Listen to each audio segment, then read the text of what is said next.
Have you ever been on a coaster that really wasn't all that good, but the queue line and the theming was so good that it made you want to ride it again? Well, today I'm going to be talking about the top 5 queue lines that I have been on based on theming. At number 5, we have Wonder Woman at Six Flags Fiesta, Texas. There really isn't much theming here, but believe it or not, it's one of the more themed coasters I've been on.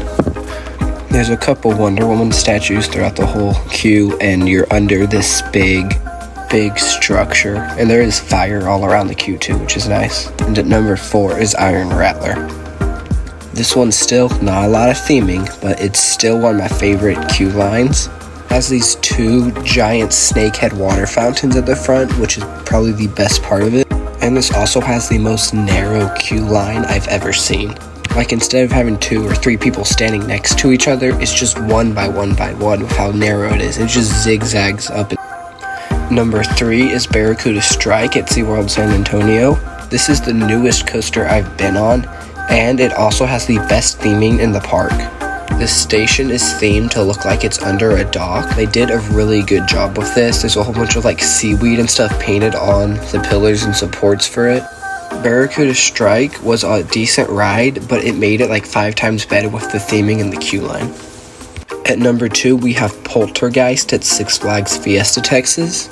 The station and queue line are themed to a haunted house. You're pretty much just going through the haunted house for the whole time.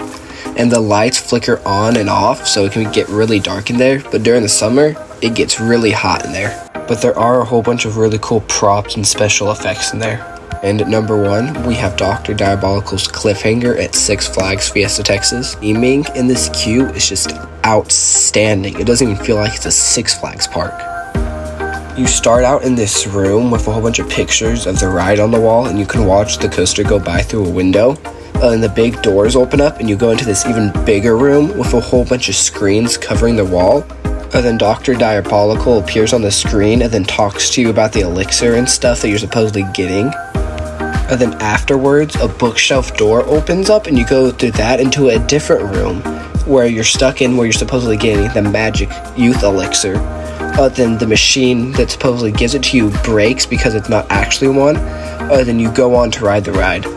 Onboard audio when you get to the top of the lift hill before it drops you. And this coaster just really feels like it tells a story, which just makes it absolutely amazing. If it wasn't for the theming, this would be a lot lower down in my coaster ranking list. Well, that was the top 5 queue lines that I have been on based on their theming. Let me know what you think in the comments. And don't forget to subscribe so you can see more videos like this. And thanks for watching.